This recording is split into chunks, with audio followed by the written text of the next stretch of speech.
Michel, professor de Sociologia do Conhecimento a Michel. Sejam bem-vindos ao canal Viver para Educar. Espero que todos estejam bem. Nós estamos hoje nessa videoaula para poder falar do quê? Hoje nós vamos falar dos autores clássicos da Sociologia. Se você está olhando aqui, eu tenho algumas informações aqui no quadro, aqui atrás de mim. Deixa eu te explicar. Porque você está vendo alguns nomes um pouco menores e outros nomes grandões. Por dedução, a gente imagina que os autores clássicos sejam esses que estão um pouco maiores, sejam eles um pouco menores aqui no quadro atrás. Émile Durkheim, Max Weber e o Karl Marx. Sim, de fato são, se você for prestar algum vestibular, se você quiser ter algum tipo de informação sobre a sociologia, você deve ter percebido, se você está prestando provas no país, você deve ter percebido que a sociologia ela é uma disciplina que até está bombando. Sociologia, ela até pouco tempo atrás, ela não fazia parte da grade do ensino médio, das grades curriculares, e ela passou a fazer parte, trazendo muita relevância e muito por decorrência do Enem, que começou a puxar diversas questões de sociologia. Então, por que a sociologia ela começou a ser ensinada no ensino médio? As questões têm aumentado, não só questões de sociologia, por exemplo, como questões dos autores clássicos, que é o que nós vamos falar hoje, mas também tem questões que envolvem uma discussão de texto sociológico, que é uma questão um pouco mais específica. Ela vai direto para um ponto específico. Mas deixa eu fazer uma recomendação para vocês que estão assistindo essa videoaula.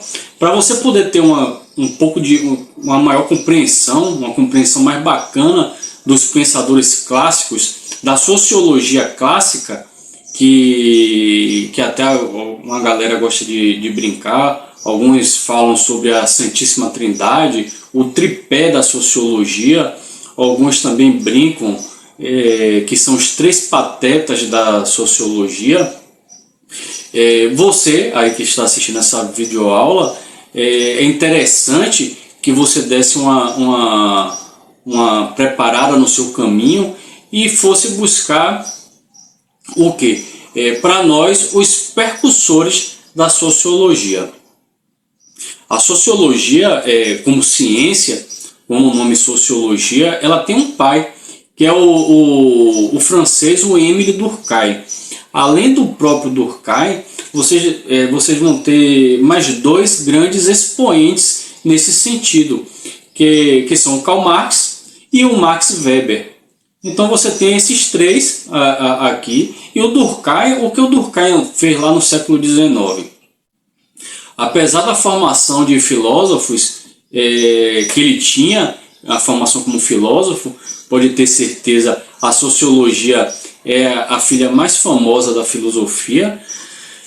O Émile Durkheim, ele fez o quê? Ele criou o que seria a nossa sociologia. Ele cria aquele conceito de fato social. O Émile Durkheim, ele diz que a sociologia, ela cria esse poder para você poder observar o fato social. Você precisa ter aquele método, aquele método sistemático, precisa ser algo empírico, ou seja, você precisa fazer o que o nome... tem até aquela frase mágica, não sei se vocês já ouviram falar, que a sociologia ela é a ciência da sociedade.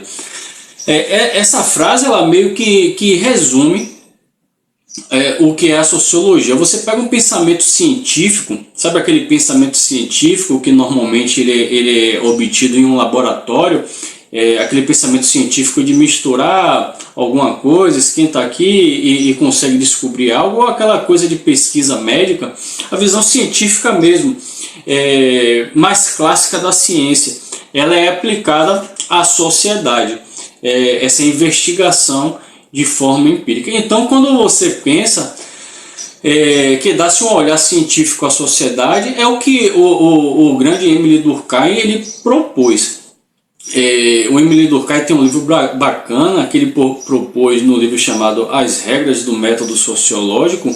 Depois ele também vai escrever o Suicídio, mas de qualquer maneira a gente não vai esmiuçar hoje eles, até mesmo porque eu tenho outra videoaula que eu falo dos três, o Durkheim, o Max Weber e o Karl Marx. E eu vou primeiro falar do que hoje? Do que seriam os percussores da nossa sociologia. Para poder entender a sociologia, claro, você pode começar até antes, você pode começar com os filósofos mais clássicos. Podemos ir lá na Grécia Antiga, podemos pegar os pré-socráticos, pegar aquele período de Sócrates, pega o Platão, o Aristóteles, aqueles mais históricos. E você pode fazer o quê? Você pode fazer todos esses percursores históricos. Agora, se você não tiver filosóficos, agora se você não tiver interesse de ir tão distante, embora lembre-se que na filosofia, se você for pensar na filosofia que tem caído em vestibular, é a filosofia desse período mais clássico, mais antigo. Então, se você quiser fazer um pacote, vamos começar com a filosofia clássica. Você vai ao mesmo tempo preparar para a sociologia, mas eu vou fazer um pequeno corte aqui nesse momento. Esses pensadores, vamos lá para Maquiavel, eu separei alguns, tem muitos outros nomes, o Maquiavel, o Rousseau, que eles são considerados muitas vezes filósofos políticos, o que é muito interessante pegar essas ideias deles para o tempo atual. Inclusive, eles vão dar base para a gente poder ter essa compreensão maior da sociologia. Dessa galera aqui, que eu tenho aqui atrás, com um nome um pouquinho menor, o Niccolò Maquiavel, o italiano florentino. Naquela época não existia a Itália, claro. Naquela época ele escreveu um livro bastante interessante, O Príncipe. O Príncipe é uma figurinha carimbada em vestibular. É legal, galera, vocês lerem esse livro. O Príncipe ele tem caído bastante, certo? Uma regrinha normal que discorreu. E também um livro chamado O Espírito da Lei. Você pode pensar o que é a função da divisão dos três poderes. Quando ele é citado em vestibular, ele é colocado junto daquela questão mais... a questão que ele propôs, ele faz uma questão mais amarrada, voltada a judicial, legislativo, executivo, que é muito interessante para trazermos para os nossos tempos atuais. É interessante dar uma lida. Esse grupo, aqui um pouco mais abaixo, eu chamei eles de contratualistas. Você tem os dois ingleses, o Thomas Hobbes e o John Locke, e um francês, o JJ, que é o Jean-Jacques Rousseau. Esses três pensadores, eles se destacam porque eles não lembram somente quando você acha que só tem que ter esses daqui, entendeu, galera? Tem muitos outros. Então, mas esses daqui que eu coloquei, eles são os chamados contratualistas, exatamente porque eles tentam explicar através de uma ideia de um contrato social, alguns dos conceitos que vão dar base para aquela democracia representativa, que é diferente da democracia que temos no Brasil, que é a democracia participativa. Por exemplo, o Hobbes ele escreveu o Leviatã. De uma maneira geral, o que ele tentou explicar. Porque existe na sociedade aquela galera que manda e existe também aquela galera que obedece. Eu posso dizer assim, por que eu não posso mandar? Porque existe um monarca, por exemplo. Naquela época não havia república, realmente não tinha nenhuma república, o regime de poder era a monarquia. Então, por que tinha um monarca? Porque o monarca ele manda. E eles tentam elaborar um pensamento a partir disso. Parece, pelo pensamento deles, que a gente assina um tipo de contrato, um contrato. Os contratualistas, né, é uma espécie de contratinho naquele momento. A gente abre mão da participação política, do nosso exercer aquele poder político, para que algum tipo de representante, ele possa fazer isso para a gente. Então, quando você diz por aí, não vá procurar nenhum tipo de contrato no cartório, porque realmente esse contrato ele não existe. Não assinei não assinei contrato nenhum. Então, você realmente não assinou. Por exemplo, no dia de hoje, como é que funciona essa história de assinar esse tal desse contrato, passando os seus direitos políticos à frente? Quando você vai na direção, por exemplo, quem vota, o que é que você poderia falar? Você poderia ser o candidato, mas você optou por não ser, e aí você faz o quê? Você assina aquele contratinho. Quando você vai lá no tic-tac da urna eletrônica, você vai, digita o número do seu candidato, e dessa forma você vai lá e escolheu aquela pessoa que vai representar você. Fala assim, ó, eu quero que você, que apareceu aí nessa urna eletrônica por meio dessa foto, seja o cara que faça a minha representação. Então essa é a espécie de contrato completamente implícito, não existente, que eles trabalham naquele período. Então você vai trabalhar o Hobbes, por exemplo. É claro que o Hobbes ele vai defender a monarquia. Já o Locke, pelo contrário, inclusive é bastante legal.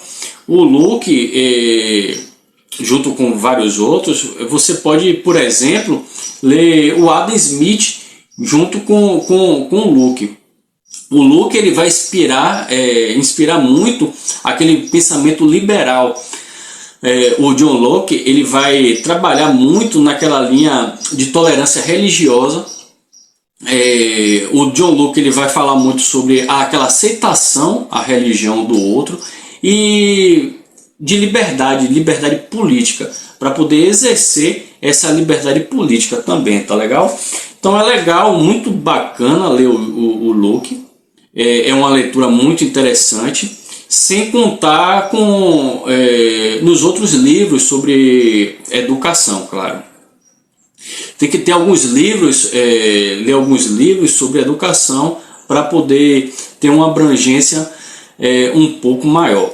Já o Rousseau, que na minha opinião ele é o mais bacana, alguns concordam, outros não, mas o pensamento dele para mim é o mais amarrado nessa questão, o mais bem acabado desses contratualistas que eu falei, porque ele vai dizer o seguinte, ó, o que é que o Rousseau vai falar? Você vai lá, assina o contrato, você decide não ser o chefe, o líder naquele momento, mas o seu representante, aquele que está mandando, ele não tem direito de fazer tudo o que ele pensar, viu? Não tem não. Ele vai poder ser retirado a qualquer momento do poder se você entender que ele não está exercendo bem as funções que foram ministradas para ele, aquela responsabilidade. Porque aí é uma frase meio que lugar comum, que ele fala o quê? O chefe, o líder, ele é escolhido pelo povo. Esse chefe ele vai exercer poder para o povo e esse poder ele vai vir do povo. Quando eu vejo essa frase do povo para o povo, com o povo na verdade, essa frase é uma ideia direta do Rousseau. Ele fala que esse representante ele tem que exercer o poder diretamente para o povo. E aí você vai conseguir trabalhar diversos conceitos como democracia no mundo, nesse mundo moderno. A democracia representativa, como eu já falei, diferente da nossa democracia aqui no Brasil, que é uma democracia participativa. E aí, conforme você vai clareando isso, aí você vai começar a entender, dar uma geral para uma outra oportunidade. Em uma outra oportunidade eu vou desmiuçar mais cada um deles, porque isso aqui é importante para a gente saber todos eles, tá legal, galera? Primeiro, a amarrar, então, como eu falei anteriormente, a sociologia, você tem que ter em mente que o primeiro deles é o Émile Durkheim.